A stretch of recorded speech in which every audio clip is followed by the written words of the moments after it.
ගරු කතානායකතුමනි ගරු පාර්ලිමේන්තු මන්ත්‍රී රෝෂාන් අක්මීමන මැතිතුමා විසින් අසන ලද ප්‍රශ්නාංක ආ රෝම ඉලක්කම් 1 ත්‍රිකුණාමල දිස්ත්‍රික්කයේ වන සංරක්ෂණ දෙපාර්තමේන්තුව යටතේ ගැසට් කර ඇති රක්ෂිත වනාන්තර 26ක් පවතින අතර සම්පූර්ණ ප්‍රමාණය හෙක්ටයාර් 1,22,301.95 වේ. ඇමනුම එකෙන් එහි විස්තර වෙන්වෙන්ව සටහන් කරලා තියෙනවා. එමෙන්ම ත්‍රිකුණාමල දිස්ත්‍රික්කයේ රක්ෂිත බවට පත්කිරීමට යෝජිත වනාන්තර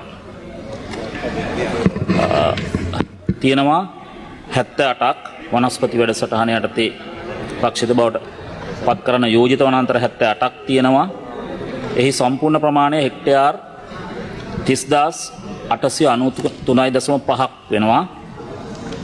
ඒ ප්‍රමාණය ඇමනුම 2 මගින් සටහන් කළ තියෙනවා. ඒක සභාගත කරනවා. එතුමාසන දෙවන ප්‍රශ්නය රෝමිලක්කම් 2 දීර්ඝ කාලයක් තිස්සේ පදිංචි වී ඇති හෝ වගා කටයුතු සඳහා භාවිතා කර ඇති නමුත් පසුව වන සංරක්ෂණ දෙපාර්තමේන්තුව යටතට ගෙන ඇති ඉඩම් ප්‍රමාණය එම දිස්ත්‍රික්කයේ එක් ප්‍රාදේශීය ලේකම් කොට්ටාශය අනුව වෙන්වෙන් වශයෙන් කොපමණද කියන ප්‍රශ්නය අහලා තියෙන්නේ. දීර්ඝ කාලයක් තිස්සේ මහ ජනතාව පදිංචි වී ඇති හෝ වගා කටයුතු සඳහා භාවිතා කර ඇති ඒත් රක්ෂිත වනාන්තර තුළට ඇතුළත් වන ලෙස ප්‍රකාශයට පත් කර ඇති වනාන්තර තුල පිහිටි එම බිම් කොටස් වෙන්වෙන් වශයෙන් හඳුනාගෙන නොමැති අතර පදිංචි වී තිබෙන ඉඩමේම වගා කටයුතුද කරමින් තිබෙන ඉඩම් බොහෝමයක්ද වන අතර මෙම ඉඩම් සියල්ල පිළිබඳ ලයිස්තුවක් ලබා දීමේ හැකියාවක් නොමැත.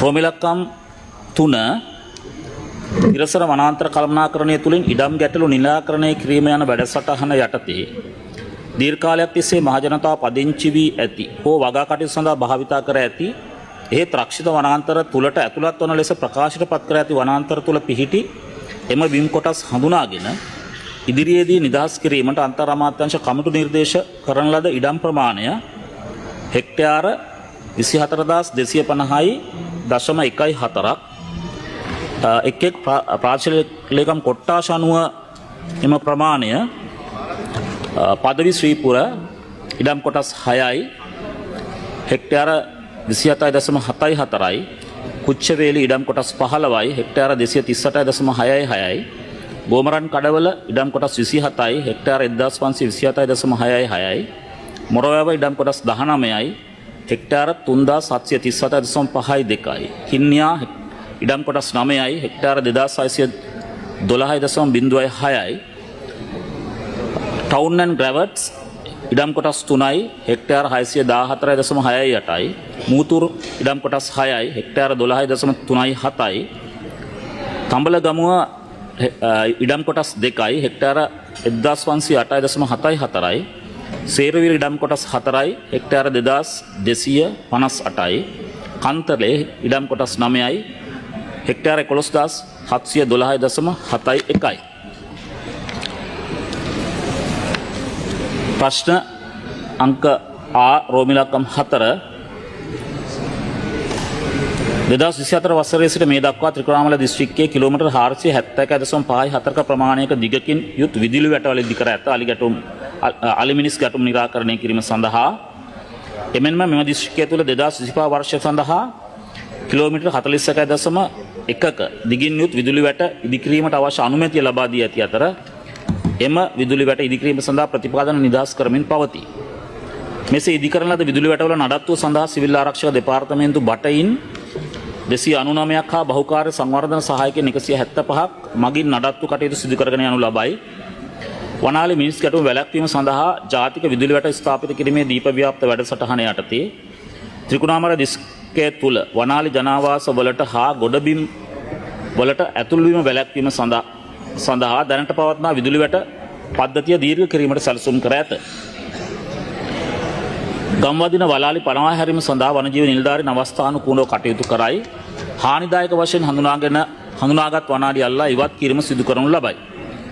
වනාලින්ගෙන් සිදුවන හානි අවම කිරීම සඳහා වනාලි විසින් ජීවිත හානි සිදු කරන ග්‍රාම නිලධාරී වසම් හඳුනා ගනිමින් ගම්වාසීන් ග්‍රාම නිලධාරීන් ප්‍රාදේශීය ලේකම් ආදාළ ප්‍රාදේශීය සභා සම්බන්ධ කර ගනිමින් දැනුවත් කිරීමේ වැඩසටහන් ක්‍රියාත්මක කරයි.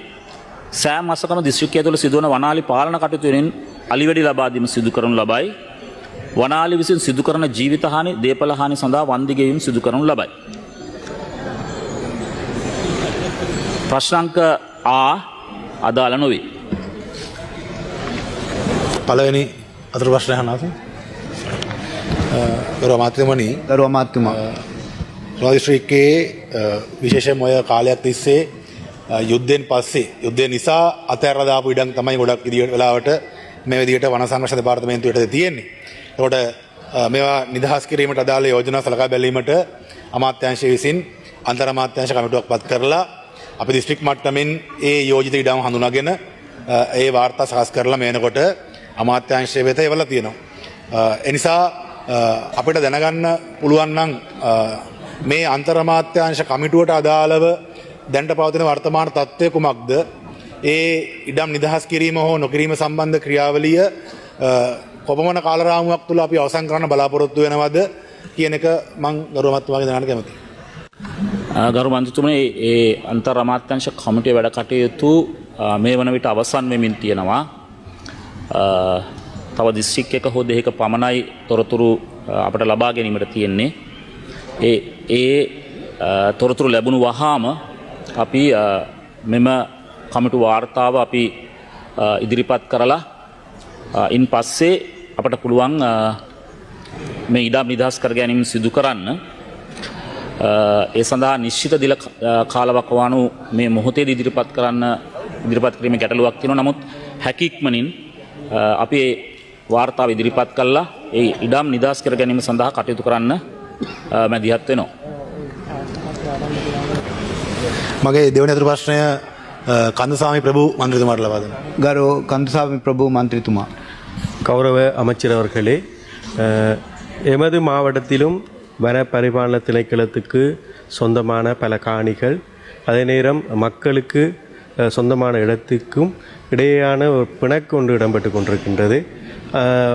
அவர்கள் நீண்ட காலமாக பயன்படுத்தி வந்த பயிற்சியில் ஈடுபட்டு வந்த அந்த காணிகள் வன திணைக்களத்தால் அடையாளப்படுத்தப்பட்டிருக்கின்றது. அந்த வகை காணிகளை எமது அரசாங்கத்தின் காலப்பகுதியிலே அதை விடுவிக்க முடியுமா என்பதுதான் எனது கேள்வியாக இருக்கின்றது. ගරු අමාත්‍යතුමා. ඔව් මන්ත්‍රීතුමනි, මේ ඒ කියන්නේ අපි අර පත් කරපු අන්තර් අමාත්‍ය කමිටුව තුලට මේ ඔබ පැවසු ඔය ඉඩම් ප්‍රමාණයත් අයිති වෙනවා. ඒ නිසා අපි මේකදී සලකා බලන්නේ පරිසර අමාත්‍යාංශයේ යටතේ තියෙන වන සංරක්ෂණ වනජීවි කියන දෙකටම අදාළ දෙපාර්තමේන්තු දෙකටම අදාළව රක්ෂිත බවට පත් කරන ලද ඉඩම් නිදහස් කළ හැකි ප්‍රමාණයන් ගැන තමයි අපි සාකච්ඡා කළේ. ඒ වනජීවි වලට අදාළ ඉඩනුත් මේකට අයිති වෙනවා. ඒ නිසා අපට ඒ සම්බන්ධෙනුත් මේ කමිටු වාර්තාව ඉදිරිපත් කළාට පස්සේ නිශ්චිත අදහසක් අපට ගන්න පුළුවන්.